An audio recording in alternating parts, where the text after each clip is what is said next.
Parce que, non, pas on est agressé avec des coups de couteau, hein. Non, non, on reçoit des bombes, dans le cas où on n'est pas au courant. Des bombes, juste des bombes. C'est ça? Donc on réplique avec des bombes. On va y arriver à tout ça. Et de l'autre côté, très bizarrement, quand nous avons pour mission de revenir sur notre terre, chose qui était prévue par la Torah elle-même, donc comme le dit la Torah, vers la terre que je te montrerai, là on a deux ennemis qui interviennent. On a toujours Amalek, il faut le constater à chaque fois dans l'histoire.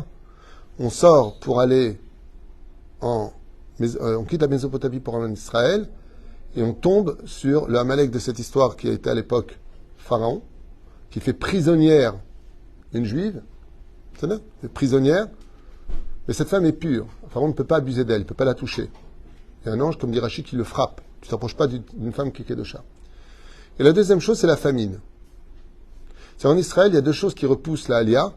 C'est la Parnassa, qui est très dure ici, enfin, qui était très très dur aujourd'hui, c'est beaucoup plus facile par rapport à ce que les années précédentes avaient offert à Israël.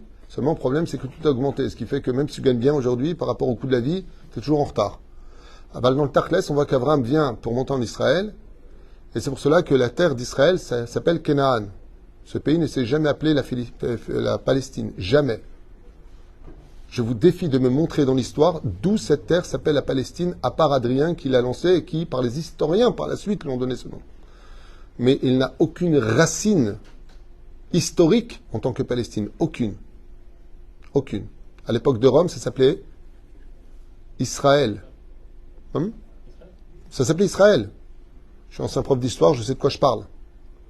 Pour ceux qui ont la soif et la haine de tuer du juif, c'est évident que pour eux, ça ne leur parle pas.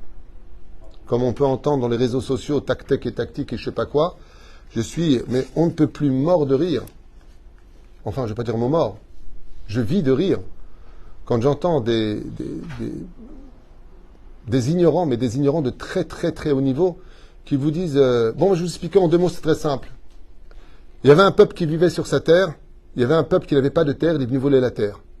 Il était tout le monde derrière, 19 000 cœurs, 29 000 cœurs, des trucs de fou. D'où vous inventez ça? Attends juste un instant. D'où vous inventez ça? Je rappelle, donc, comme on n'est pas au courant qu'avant qu'on vienne, il y avait qui comme mandat ici? Pour ceux qui sont un peu plus intelligents. Les Anglais. C'était sous mandat britannique. Et avant eux, sous mandat turc. Et avant eux, il y a eu une guerre entre les croisades et eux. Et avant eux, ça servait à quoi Israël? C'était un couloir pour passer de Mésopotamie à un pays, d'un pays à pays. Il n'y a jamais eu de peuple installé sur cette terre. Jamais, jamais, jamais. J'ai même posé la question une fois à un arabe, je lui ai dit très bien, tu dis que les Palestiniens étaient là avant, je te juste une question. Comment s'appelait leur dirigeant? Il m'a dit Yasser Arafat. J'ai explosé de rire. Non, mais comment s'appelait? Donc, s'il y avait un peuple, comment s'appelait le président du peuple, le fakir du peuple? Donne-moi le titre. Il m'a dit, je sais pas, il y avait des familles. Tu veux dire, il y avait des nomades. Il y avait des gens installés. Et là, sur tous les réseaux sociaux, tu as des musulmans qui attissent la haine et le mensonge, comme d'habitude, et qui disent ouvertement, vous savez à quoi ça ressemble l'histoire d'Israël? Je vous explique la Palestine, parce qu'Israël, bien sûr, s'est rayé de leur bouche.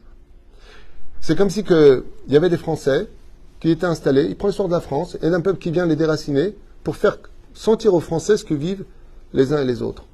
Et moi, j'ai une question à leur poser à tous ces gens-là. Pourquoi est-ce qu'on n'entend pas une seule fois dans les journaux français, américains et autres parler des 200 otages qui sont encore dans leurs mains? Pourquoi personne ne parle de cela? Pourquoi personne ne parle du massacre qui a eu lieu, mais on ne parle que de la réplique? Pourquoi est-ce qu'on nous parle des civils qui sont dans la bande de Gaza? C'est une question que je pose. D'accord?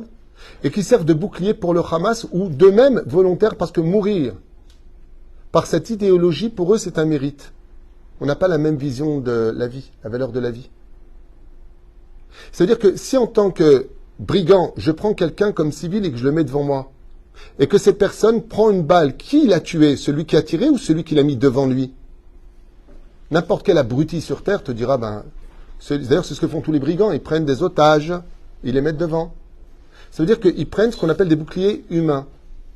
Et ensuite ils font des vidéos qui sont tristes. C'est vrai que c'est triste de voir des enfants, qu'ils soient juifs ou arabes, dans un sale état, ça fait toujours de la peine, on est humain. Mais tout est faux, tout est trafiqué. Tout est trafiqué. On vit dans un monde, ce qu'on appelle Alma de Shikra.